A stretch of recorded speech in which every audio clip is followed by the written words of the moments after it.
ya bolingo na komeli yo bapasi nyonso yomona etikalanga na motema souffrance nyonso yomona etikalanga na motema bisiko zali yoyoka maloba ya bolingo na komeli yo yoka loemo ya motema nanga yoka loemo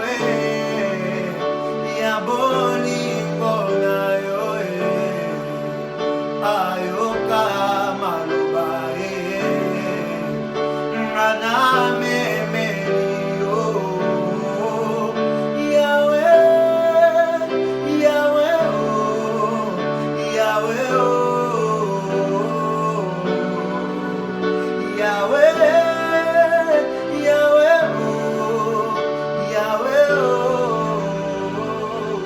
Que Dieu bénisse notre fils de la maison, Corneille Soldé, officiel qui est aussi sur YouTube que vous pouvez suivre.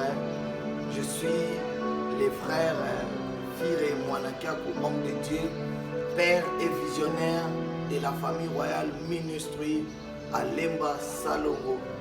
Aujourd'hui, je suis venu parler avec vous, partager avec vous cette petite pensée de l'esprit que j'ai surnommée quand la grâce intervient pour ton salut.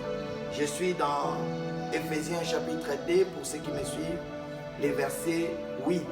Ephésiens chapitre 2, les versets 8, je lis au nom de Jésus.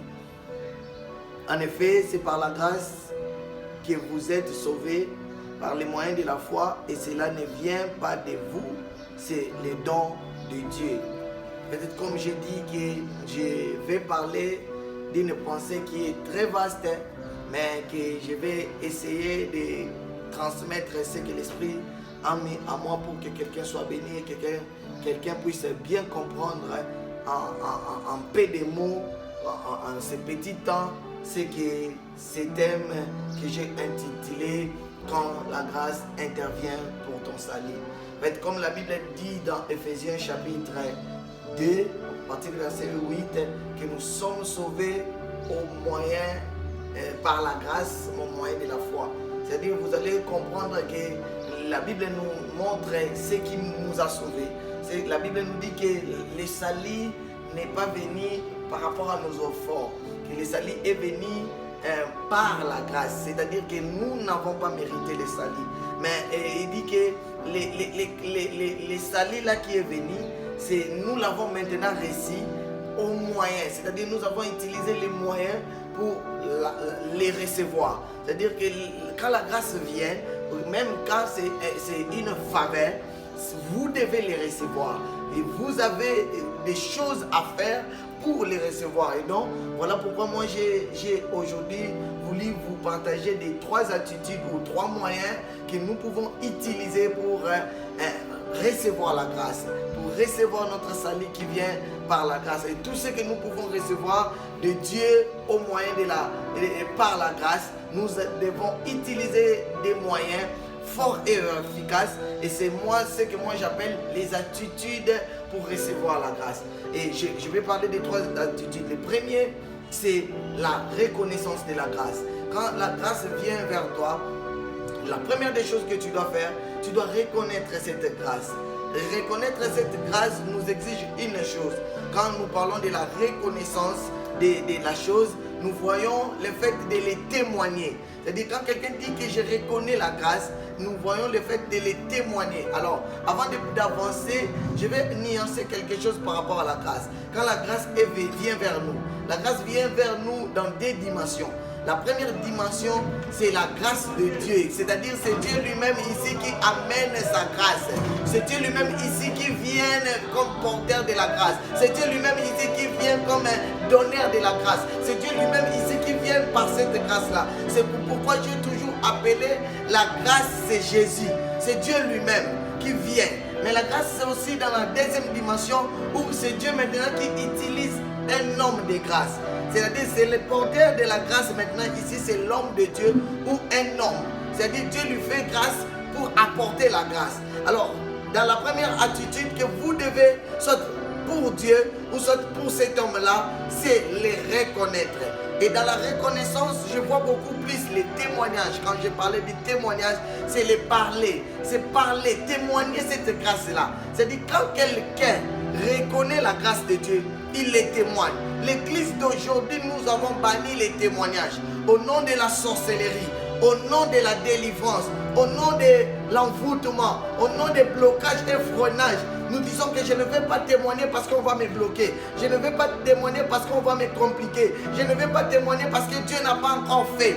Je vais dire à quelqu'un, si tu crois que ce que tu as, si tu crois que ton salut que tu as, si tu crois que ton mariage que tu as, c'est là un fruit de la grâce, tu vas les témoigner. C'est là un fruit de la grâce, tu les témoigneras. Je vais dire à quelqu'un une pensée ou quelque chose qui me vient en esprit, merci Saint-Esprit. Si c'est que tu as, tu n'as pas fourni des efforts, tu crois que c'est Dieu qui t'a donné ça. Alors, quand tu témoigneras, comment le diable peut bloquer ce que toi tu as réussi sans effort? L'église de Dieu grandissait dans Actes des Apôtres par des témoignages.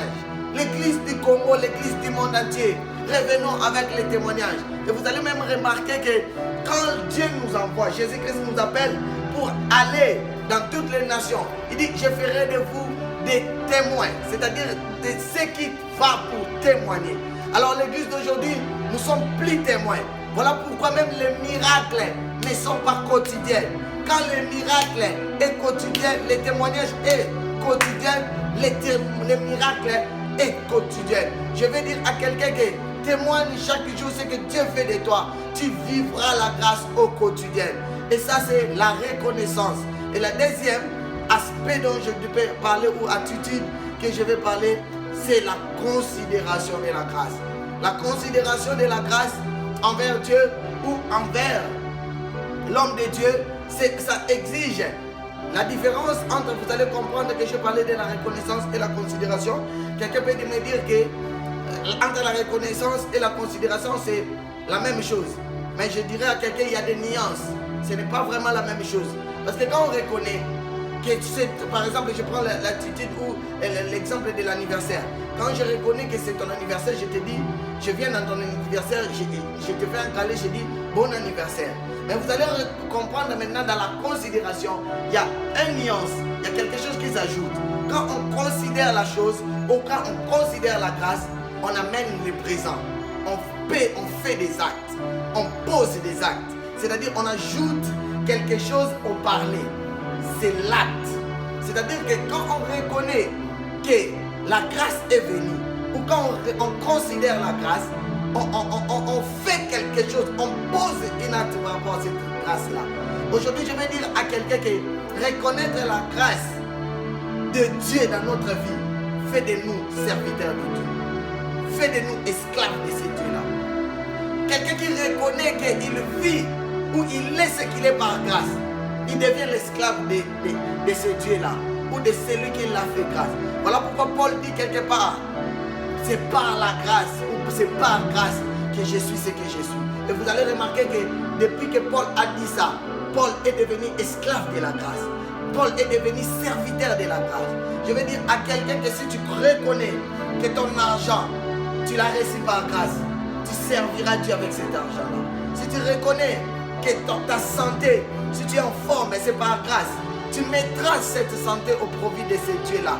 Considérer la grâce, c'est mettre au profit ce que nous avons par rapport à cette grâce-là. Si vous considérez la grâce de l'homme de Dieu, tu les soutiendras, tu les donneras. Aujourd'hui, les chrétiens, quand ils donnent un homme de Dieu, ils disent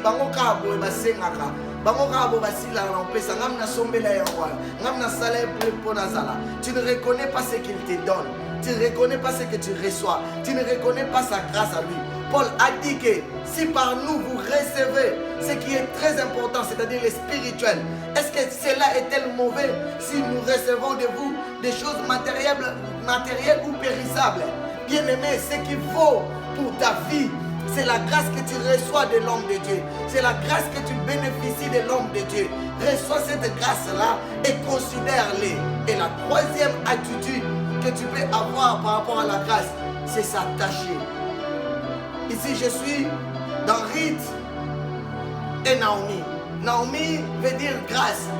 Quand Ruth a rencontré Naomi, quand Ruth a rencontré la grâce, Ruth s'est attachée à cette grâce-là. Et Ruth a dit que désormais ton Dieu sera mon Dieu, ton peuple sera mon peuple. C'est-à-dire, je vais dire à quelqu'un, une grâce que tu rencontres et une grâce que tu comprends ou tu vois pour les recevoir. Il faut que son Dieu devienne ton Dieu. Il faut que sa nation devienne sa nation. Je vais dire à quelqu'un, un homme de Dieu que tu reconnais avoir une grâce ou que tu considères qu'il a une grâce, il faut que son Dieu devienne ton Dieu. Il faut que son église devienne ton église. C'est-à-dire ici, dans l'attachement, je vois l'alliance. Dans l'attachement, je vois la présence. Venir vers la personne, chercher la personne, contacter la personne, se connecter à cette personne-là. Je vais dire à quelqu'un que quand tu rencontres un homme à part, un homme de grâce, un homme qui n'est pas comme tous les hommes, attache-toi. Ne fais pas passer cette personne-là. Fais comme la femme, les pertes de sang. Si seulement si je les touche, si seulement si je me connecte à lui, quelque chose sortira de lui et je serai guéri. Ne fais pas passer, c'est Jésus qui est en train de passer. Sois même comme Bartimée. Quand Jésus passe et tu vois qu'il passe, crie, connecte-toi, attache-toi. Parce qu'il y a des Jésus quand il passe, c'est pour la croix, il ne reviendra jamais. Ce jour-là, quand Jésus passait pour Bartimée, c'était pour aller pour du bon, pour ne pas revenir, car la croix l'attendait. Je vais dire à quelqu'un qu'il y a une grâce qui est en train de passer. Je suis peut-être ta grâce. L'homme de Dieu que tu côtoies est ta grâce. Un homme qui te cherche est ta grâce. Ton père spirituel est ta grâce. Ne le faites pas passer. Attache-toi. Bénéficie de ce qu'il a. Et Dieu ne manquera pas de te bénir. C'est pourquoi pour tous ceux qui me suivent, je lève ma main pour dire à quelqu'un, tu as besoin de la grâce de Dieu. Et la grâce de Dieu se manifeste par Jésus. Et la grâce aujourd'hui est venue par cette parole pour te dire, tu peux être bénéficiaire de cette grâce. Et pour être bénéficiaire de cette grâce, pour Dieu, il suffit d'abord de croire en Jésus-Christ comme ton Seigneur et Sauveur. Si tu es prêt de croire en Jésus pour Seigneur et Sauveur, tu recevras la grâce. Et deuxièmement, de croire à cet homme qui est devant toi et de la bouche qui te parle et des choses qui sortent de cette bouche. Voilà pourquoi je lève ma main dans le trône de grâce pour déclarer dans la vie de quelqu'un qui me suit, tu as besoin d'être guéri à partir de maintenant. Reçois ta guérison dans le nom de Jésus. Reçois ta guérison dans le nom de Jésus. Reçois ta guérison dans le nom de Jésus. Tu as besoin de la promotion. Je prie que dans ce moment de confinement, que quelque chose te passe dans ton milieu professionnel pour ta promotion. Tu as besoin d'un travail. Je te dis dans 3 jours, si tu me crois et tu es connecté à cette parole, on va t'appeler pour commencer ce travail. Je vais dire à quelqu'un que son mari était prêt pour le marier, mais il y avait des difficultés. Par cette parole, une portion de grâce est venue pour que votre mariage soit fait, pour que votre mariage soit libéré. Recevez la grâce au nom de Jésus. Recevez la grâce au nom de Jésus. Recevez la grâce au nom de Jésus. À partir d'aujourd'hui, dis dans ta vie, grâce sur grâce. Lundi de grâce, mardi de grâce, mercredi de grâce, jeudi de grâce, vendredi de grâce, samedi et dimanche de la grâce. Que la grâce surabonde dans ta vie et que Dieu vienne dans la casquette de grâce pour intervenir dans ta vie. Que Dieu te bénisse. Notre numéro c'est le plus 243 81 61 45 681. Nous sommes à Lemba Salomo, Kinshasa, RDC, Famille Royale, Ministry, Homme de Dieu, Fille et Monacac. Que Dieu bénisse cette parole.